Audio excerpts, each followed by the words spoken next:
ওসমান হাদি যার কথা আপনারা শুনেছেন, তিনি এমন একজন ব্যক্তি যার ভিডিওগুলোতে এখন আছে। মানে তিনি যেই দল করুক, কিন্তু তিনি কখনো সত্য কথাকে পিছপা হয় নাই। এমন মানুষটা আপনি পাবেন না ভাই। নিজের দলে থেকে দলের বিরুদ্ধে কথা বলেছেন, যখন দল আইনের বাইরে চলে যাচ্ছে। এরকম একজন স্পষ্টবাদী মানুষ। আমি তার দলের পক্ষ হয়ে কথা বলছি না, আমি এটুক বলছি, তিনি তো ইয়া নবী সালামু আলাইকা দিয়েছেন, এই স্মৃতি এখনো আছে, এই ঘন্টা আমার কানে এখনো বাজছে। গতকাল থেকে আমি অনেক কান্নাকাটি করেছি। কি এই দেশের সুজলা সুফলা কি সন্তান আমরা হারিয়েছি। আজকে ওসমান হাদির জন্য দোয়া করুন।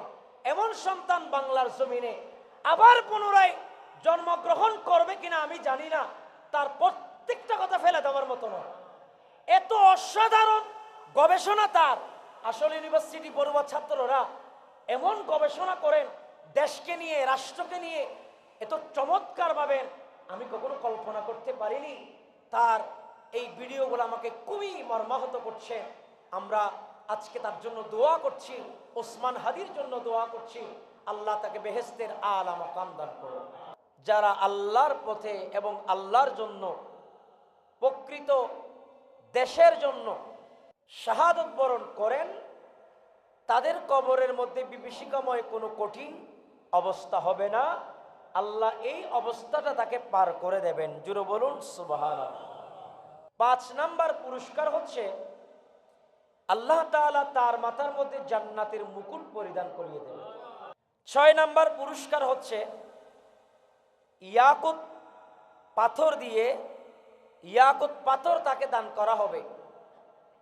জান্নাতের মণিমুক্তা তাকে দান করা হবে। দুনিয়ার যাবতীয় সম্পত্তি, দুনিয়াতে যত সম্পত্তি আপনি দামি মনে করেন স্বর্ণের চেয়ে দামি হীরা, অথবা এর চেয়ে আরো দামি যা আছে আর কি। আর মণিমুক্তা যেটা দেওয়া হবে সেটা হচ্ছে দুনিয়ার সমস্ত সম্পত্তির চেয়ে দামি। জোরে বলুন না সুবহানাল্লাহ। এরপরে 70 জন নিকট আত্মীয়কে শাফাআত করার আল্লাহ তাআলা তাকে শক্তি দেবেন। 70 জনকে সুপারিশ করার, মানে আল্লাহকে বলবা, আল্লাহ আমার শ্বশুরকে আপনি জান্নাত দিয়ে দেন। আমার শ্বশুরের পক্ষে আমি কি করতেছি? সুপারিশ করতেছি। শাহাদতের মতো এমন একটি পুরস্কার যেটা আল্লাহ তাআলা দান করবেন। শহীদের কত প্রকার। শহীদ মানে বুঝছেন আপনারা?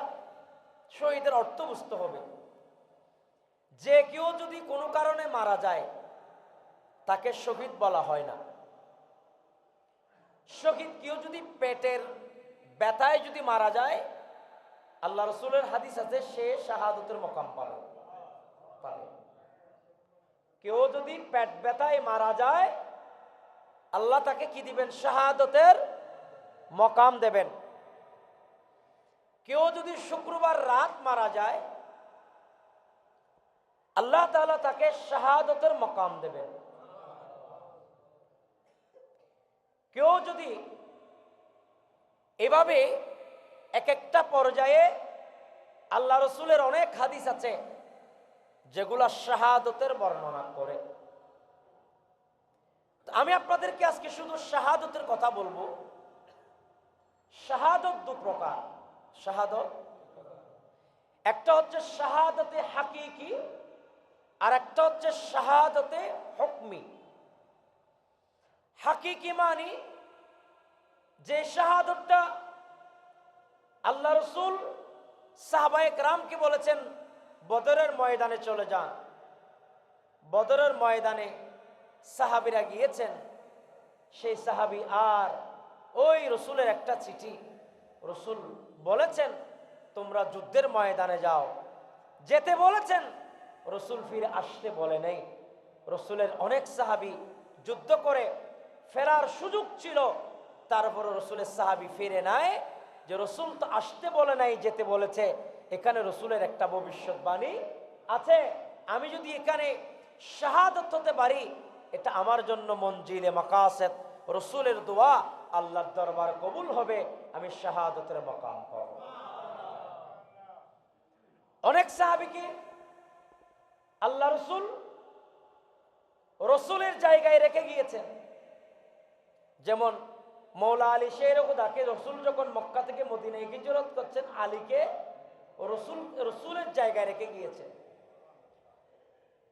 তো সাহাবীর আকীদা, সাহাবী বলছে আত্মনে দুর্বিশ্বাস আছে যে আমি সকাল পর্যন্ত মরতাম না, সকাল পর্যন্ত আমি মরব না, কারণ রসুল আমাকে এখানে রেখে গিয়েছেন আর আমার হাতে কিছু আমানত দিয়ে গিয়েছেন, এগুলো আমাকে বিভিন্ন জনের কাছে দিয়ে দিতে বলেছেন। এখানে অনেক ইহুদি, খ্রিস্টান, নসরা, হিন্দু অনেকের সম্পত্তি রসুলকে জমা দিয়েছেন। আল্লাহ রসুল কত বড় আমানতদার, সুবহানাল্লাহ বিহামদিহি, কত বড় জিম্মাদার আল্লাহ রসুল ছিলেন। ইহুদি নসরা পর্যন্ত আল্লাহ রসুলকে বিশ্বাস করতেন। তো বলছিলাম একটা হচ্ছে শাহাদাতে হাকিকি। শাহাদাতে হাকিকি মানে যারা যুদ্ধের ময়দানে গিয়ে শাহাদাত বরণ করেছে। শাহাদাতে হুকমি কাকে বলা হয়? শাহাদাতে হুকমি বলা হয় যারা যুদ্ধের ময়দান থেকে চলে এসেছে কিন্তু ব্যথা নিয়ে এসেছে, কষ্ট নিয়ে হাসপাতালে মারা গিয়েছে অথবা ঘরে মারা গিয়েছেন, এমন অবস্থা। এজন্য যেমন সৈয়দুনা সিদ্দিক আকবর, এ ঘটনা আপনারা সবাই জানেন। আপনারা এও জানেন আজকে সহ 4 জুমা সৈয়দুনা সিদ্দিক আকবরের আলোচনা করতেছি। আমিন বলেন, আরেকটু জোরে বলেন। আপনাদের কি কোনো বিরক্ত লাগতেছে? সৈয়দুনা সিদ্দিক আকবরের আলোচনা এমন নয় যে শুধু সিদ্দিকের আলোচনা, আমরা এখান থেকে যেটা আমাদের দরকার ওগুলো আমরা বের করতেছি। আমিন বলেন। আমার ভাইয়েরা, এই ঘটনা আপনারা সবাই জানেন। আল্লাহর নবী সাহাবী সৈয়দুনা সিদ্দিক আকবর রাদিয়াল্লাহু তাআলা আল্লাহর নবীকে গারে সূরের মধ্যে ছিলেন, আর সে গারে সূরের মধ্যে একটা প্রাণী আল্লাহর নবীকে দেখার জন্য বড় পাগল পারা হয়ে গেছেন। আল্লাহর নবীকে দেখার জন্য শত শত বছর ধরে দাউদ আলাইহিস সালামের যুগ থেকে আল্লাহর কাছে ফরিয়াদ করলেন, আল্লাহ শেষ জামানার নবীকে একবারে দেখার তৌফিক দিও। এটা কোনো মানুষ নয়, এটা কোনো মানুষ নয়, এটা একটা প্রাণী আল্লাহর কাছে ফরিয়াদ করেছে। আল্লাহ, দাউদ নবীর মুখে সেই নবীর কথা অনেকবার শুনেছি, আল্লাহ যদি সুযোগ দাও কপালের চুকে একবার নবী দেখার তৌফিক দাও। আর একটু জোরে বলুন। গভীর মনোযোগ আমার যুবক ভাইরা, আমার মুসল্লি বাবারা, আপনাদের খেদমতে আরজ রাখি, রাসূল করিম সাল্লাল্লাহু আলাইহি ওয়াসাল্লাম মওলা আলী শের খোদাকে বলেছিলেন, আমার পরিবর্তে জিম্মাদার আপনাকে দেওয়া হবে আর আপনি এই জিম্মাদারি পালন করবেন, সবার কাছে এই জিনিসগুলা আমানত দিয়ে দেবেন। একটু জোরে বলুন না সুবহানাল্লাহ। অপরদিকে আমি বলছিলাম গারে সূরের কথা, যে গারে সূরের মধ্যে আল্লাহর নবী সরকার মদিনাকে দেখার জন্য একটা প্রাণী এসেছিলেন। কি এসেছিলেন? প্রাণী। তিনি শত বছর ধরে কষ্ট করে কাকে দেখার জন্য ছিলেন? নবীকে। বলেন না ভাই, কাকে? নবীকে দেখার জন্য। এখন সৈয়দুনা সিদ্দিক আকবর রাদিয়াল্লাহু তাআলা এটা কাপড় চোপড় দিয়ে কি করে দিছে? বন্ধ করে দিছে। কোন জায়গায় হাত দিছে, কোন জায়গায় পা দিছে, কোন জায়গায় বিভিন্ন সরঞ্জাম দিয়ে এই গর্তগুলো তিনি কি করে দিয়েছেন? বন্ধ করে দিয়েছেন। তো এখন প্রাণীটা এসে দেখতেছে তিনি নবীকে দেখার জন্য যে স্বপ্ন, সে স্বপ্ন এখনো পূরণ হচ্ছে না। তো তিনি অনেক হাবভাব দেখলেন, দেখা যাচ্ছে তিনি আমার নবীকে দেখছে না। তিনি বলেন, যিনি আমার নবীকে দেখতে দেয় না তাকে আমি একটু করে আঘাত করছি। তখন সৈয়দনা সিদ্দিক আকবর রাদিয়াল্লাহু তাআলা আনহু শরীরের মধ্যে আঘাত করলেন, সুবল মারলেন। সৈয়দনা সিদ্দিক আকবরের শরীরের মধ্যে সুবল মারার সাথে সাথে তিনার শরীরের মধ্যে বিষগুলা ঢুকে গেছে। কিতাবে লিখতেছে সৈয়দনা সিদ্দিক আকবর কিছুক্ষণ পরে মারা যাবেন, কিন্তু আমার নবীকে বলে না, ও নবী, আমার শরীরের মধ্যে আঘাত করেছে। আমার নবী আরাম করছিলেন, আমার নবী ঘুমাচ্ছিলেন। আল্লাহর নবী সাহাবী বলেন, আমার আকীদা, আমার বিশ্বাস, আল্লাহর নবীর ঘুম ভাঙানো আমার অধিকার নাই।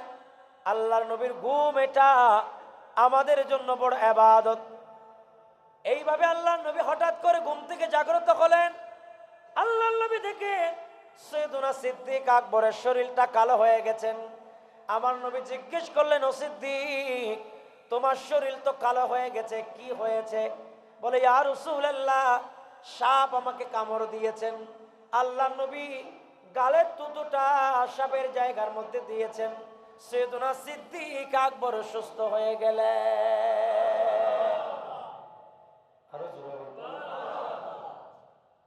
আমি মূল পয়েন্টে চলে আসি। শহীদের কথা বলছিলাম, মনে রাখবেন তো। সৈয়দনা সিদ্দিক আকবরের শরীরের মধ্যে রাসূল তুতু দিলেন। সৈয়দনা সিদ্দিক আকবর ভালো, কিন্তু 63 বছর যখন হলো, মরণের কিছুদিন আগে সৈয়দনা সিদ্দিক আকবর ওই ব্যথা, কোন ব্যথা? গায়ের সৌরের মধ্যে যে কি দিয়েছিলেন, সবল মেরেছিলেন, ওই ব্যথা আবারও তিনি অনুভব করতে শুরু করলেন। অনুভব করতে করতে তিনি শাহাদাত বরণ করলেন। এখন আমার প্রশ্ন, হুজুর সৈয়দনা সিদ্দিক আকবর তিনিও শাহাদাত বরণ করেছেন কেন? কারণ তিনিও তো আল্লাহ রাসূলের সাথে ছিলেন গায়ে সূরের মধ্যে। গায়ে সূরের মধ্যে সৈয়দনা সিদ্দিক আকবরকে কষ্ট দিয়েছিলেন। মধ্যখানে ভালো হলো, মরণের আগে সেটা আবার উঠে সৈয়দনা সিদ্দিক আকবরকে আল্লাহ তাআলা সে কারণে শাহাদাতের মাকাম দিয়েছেন। জোরে বলুন না সুবহানাল্লাহ। এজন্য শাহাদাত এটা অনেক গুরুত্বপূর্ণ। এজন্য আমি আপনাদেরকে বলি, শাহাদাতের কথা আল্লাহ কোরআনুল কারীমের মধ্যে বলেন, ফাল্লাযীনা হাজারু ওয়া উখরিজু মিন দিয়ারিহিম ওয়া উযু ফি সাবিলি ওয়া কাতালু ওয়া কুতিলু লা উকাফিরান্না আনহুম সাইয়্যাতিহিম ওয়া লা উদখিলা তাজরি মিন তাহতিহাল আনহার। উচ্চ সুরে বলুন না সুবহানাল্লাহ।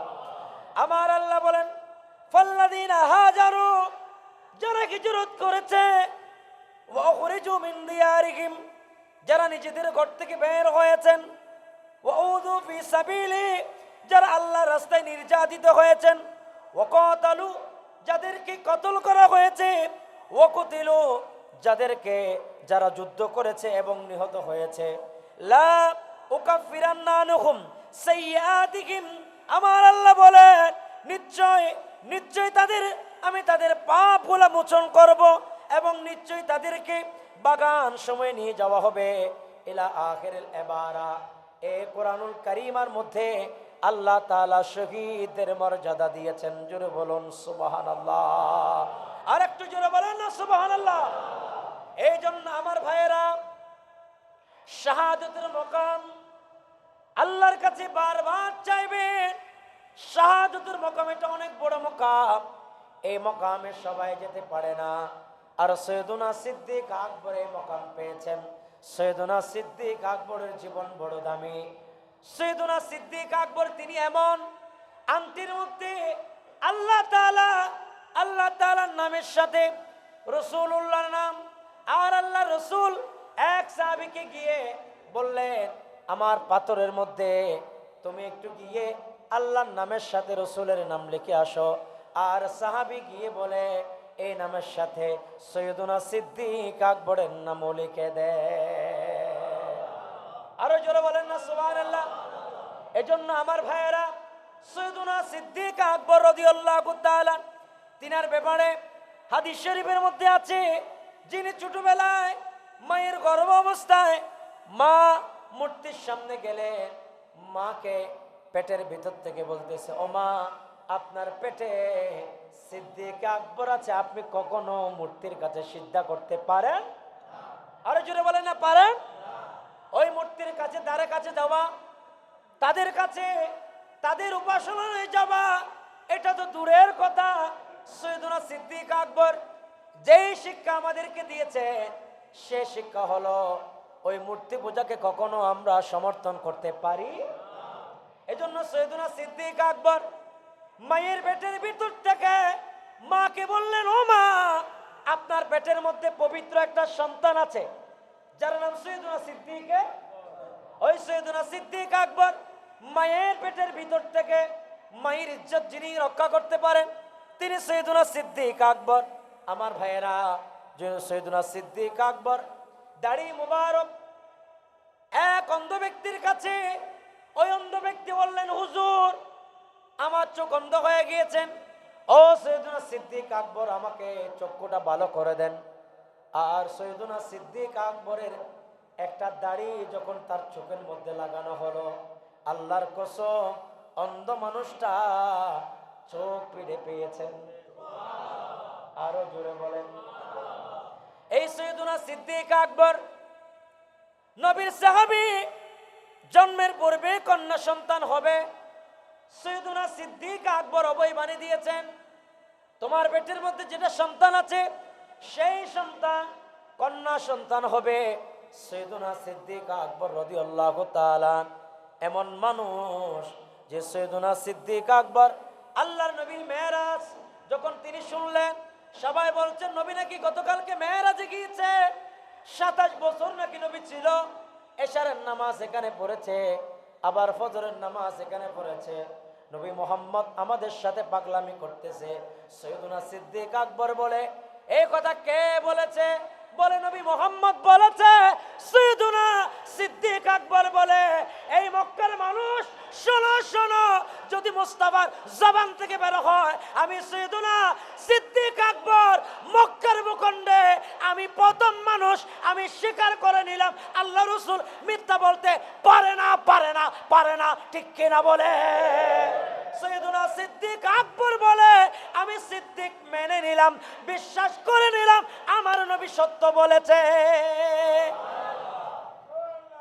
এই জন্য আল্লাহ তাআলা কোরআনুল কারীমের ভেতরে আল্লাহ তাআলা নাযিল করলেন, ওয়াল্লাযী জাআ বিস-সিদকি ওয়া সাদ্দাকা বিহি। আমার সিদ্দিক সত্য ছিল, সত্য নিয়ে আবির্ভাব হয়েছে, সত্য নিয়ে দুনিয়ার জমিন থেকে বিদায় নিয়েছে, ঠিক কিনা? আমার ভাইয়েরা, আমি শহীদের কথা বলছিলাম। এক প্রকারের শহীদ কারবালার ময়দানে শাহাদাত বরণ করেছেন, এক প্রকারের শহীদ বদর ও উহুদ হুনাইনের মধ্যে শাহাদাত বরণ করেছেন, আর এক প্রকারের শহীদ যাদের মধ্যে তামান্না ছিল, আল্লাহ তুমি আমাদেরকে শাহাদাতের মাকাম দান করো। এই জন্য কার শাহাদাতের মাকাম কখন কবুল হয়ে যায় জানি না, আল্লাহ কখন কোন উসিলায় কাকে শাহাদাত দেয় জানি না রে বাবা। এই জন্য সৈয়দুনা সিদ্দিক আকবরের এই মাসের উসিলায় আল্লাহর কাছে দোয়া করেন। ও আমার যুবক ভাইয়েরা, আল্লাহর নবী হাদিসের মধ্যে বলেন, আল কাতলু ফি সাবিলিল্লাহ ইউকাফিরু কুল্লা শাইইন ইল্লা আল্লাযিনা। আমার নবী বলেন, যারা আল্লাহর পথে নিহত হয় তাদের সব মাফ করে দেওয়া হয়, শুধুমাত্র ঋণ ছাড়া। ঋণ মানে কারো কাছে যদি ধার নেন, টাকা নেন, কারো কাছ থেকে টাকা ধার নিয়েছেন, কারো কাছে শুধু টাকা নয়, সম্পত্তি বলেন, কোনো জিনিস বলেন, কোন জিনিস যদি আপনি কারো কাছ থেকে ধার নেন অথবা ঋণ করেন, আল্লাহ নবী বলে, কোন শহীদ যদি কারবালার কোন শহীদ যদি শাহাদাত বরণ করে, ঋণ ব্যতীত তার সমস্ত জিনিস আল্লাহ ক্ষমা করে দেবেন, একটা মাত্র ঋণ আল্লাহ ক্ষমা করবেন না। বলেন, ঋণের প্রতি আমাদের সতর্ক হওয়ার দরকার আছে না নাই? আমরা ঋণ করতে করতে মাথার সমান করে ফেলি। আমাদের বাড়ি ঘরে এসে এসে আমাদের ছেলে মেয়েদেরকে মানুষ খারাপ বলে। মানুষ তো আসলে ঋণ এমনিই করে না, পরিস্থিতি অভাব অনটন যখন চলে আসে, অভাবের কারণে মানুষ ঋণ নেয়। এজন্য আল্লাহর কাছে সবসময় দোয়া করবেন, আল্লাহ তুমি আমাদেরকে ঋণ মুক্ত জীবন দান করো। আর একটু জোরে বলেন না আমিন? আর একটু মহব্বতে বলেন। তো আমি বলছিলাম হাদিস, এই হাদিসটা কোথায় আছে? হাদিস হচ্ছে সহিহ মুসলিমের হাদিস, 2 নম্বর খণ্ড 135 নম্বর পৃষ্ঠা, কিতাবুল ইমারাত। আমার ভাইয়েরা, বাবু ফি মিন কতলি ফি সাবিলিল্লাহ অধ্যায়ের মধ্যে হাদিস নাম্বার 120 1047 নম্বর পৃষ্ঠার মধ্যে এই হাদিস আছে। আল্লাহর নবী বলে, যারা শাহাদত বরণ করে আল্লাহ তার জিন্দেগির গুনাহ মাফ করে দেয়। আমার ভাইয়েরা, আল্লাহর নবীর হাদিস, আন সাহাল ইবনে হুনাইফ রাদিয়াল্লাহু তাআলা قال قال رسول الله صلى الله عليه وسلم من سأل الله شهادة بصدق بلغه الله منازل الشهداء। আল্লাহর নবীকে জিজ্ঞেস করলেন, ইয়া রাসূলুল্লাহ, ও নবী আপনি বলেন। আল্লাহ রাসূল ইরশাদ করলেন, যে ব্যক্তি সত্যিকারের অন্তরে আল্লাহর নিকট শাহাদত কামনা করে আল্লাহ তাআলা তাকে শাহাদতের বিছানা দান করে। আরো জোরে বলেন না? আমি যদিও বা আমার যুবক ভাইরা, যদিও বা পরিপূর্ণভাবে আমি তার জীবনী সম্পর্কে জানি না, কিন্তু আমি একজন মানুষের কথা বলি যার ইয়া নবী সালামু আলাইকার ভিডিও আমাকে বড় মর্মাহত করেছে। ইয়া নবী সালামু আলাইকা পড়ে একটা ভিডিও আমি দেখেছি, এবং সমাজ সংস্কারের একটা ভিডিও, অনেক ভিডিও আমি দেখেছি। যার কথা বলতে হয়, যিনি গতকালকে আমাদের থেকে বিদায় নিয়েছেন, তিনি কোন ঘরানার আমি সেটিকে দেখব না। মেহেরবানি করে আমার কথাটাকে আপনারা ভিন্নভাবে প্রবাহিত করবেন না। আমার মতো আপনারা সবাই জানেন, গতকালকে একজন জনাব হাদি ইন্তেকাল করেছেন। বলেন ইন্না লিল্লাহি ওয়া ইন্না ইলাইহি। ওসমান হাদি, যার কথা আপনারা শুনেছেন, তিনি এমন একজন ব্যক্তি যার ভিডিওগুলোতে এখন আছে। মানে তিনি যেই দল করুক, কিন্তু তিনি কখনো সত্য কথাকে পিছপা হয় নাই। এমন মানুষটা আপনি পাবেন না ভাই। নিজের দলে থেকে দলের বিরুদ্ধে কথা বলেছেন, যখন দল আইনের বাইরে চলে যাচ্ছে। এরকম একজন স্পষ্টবাদী মানুষ।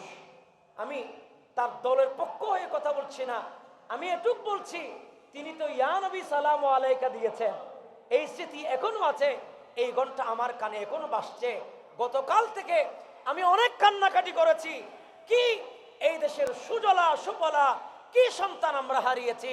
আজকে ওসমান হাদির জন্য দোয়া করুন। এমন সন্তান বাংলার জমিনে আবার পুনরায় জন্মগ্রহণ করবে কিনা আমি জানি না। তার প্রত্যেকটা কথা ফেলে দেওয়ার মতো নয়। এত অসাধারণ গবেষণা তার। আসলে ইউনিভার্সিটি পড়ুয়া ছাত্ররা এমন গবেষণা করেন দেশকে নিয়ে, রাষ্ট্রকে নিয়ে, এত চমৎকার ভাবে আমি কখনো কল্পনা করতে পারিনি। তার এই ভিডিওগুলো আমাকে খুবই মর্মাহত করছে।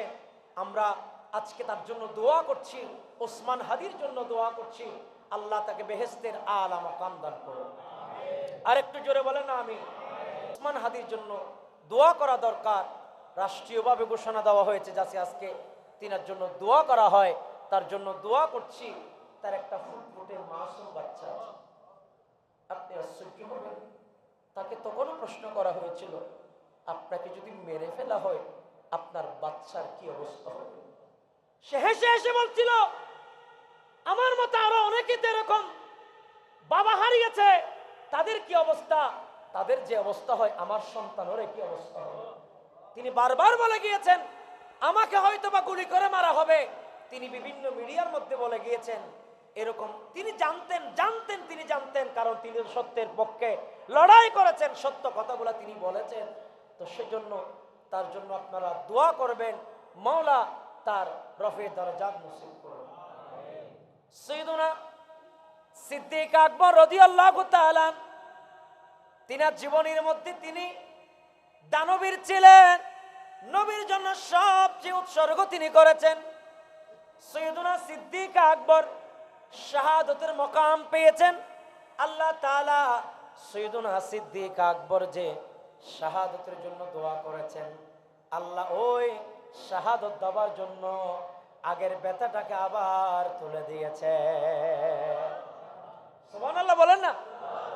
মানে আল্লাহর কাছে হাদিসের মধ্যে আছে, আল্লাহর কাছে কেউ যদি শাহাদতের জন্য দোয়া করে তাহলে কিভাবে শাহাদতের মকাম পাবে।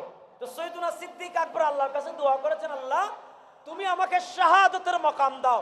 তো সাইয়েদুনা সিদ্দিক আকবর যখন ইন্তেকাল করতেছে, তখন তো যুদ্ধের মধ্যে ছিলেন না, তখন আল্লাহ ওই নবীকে নিয়ে কষ্ট করেছিলেন গারে সূরের মধ্যে, ওই ব্যথাটা তুলে দিয়েছেন, ব্যথাটা তুলে দিয়েছেন।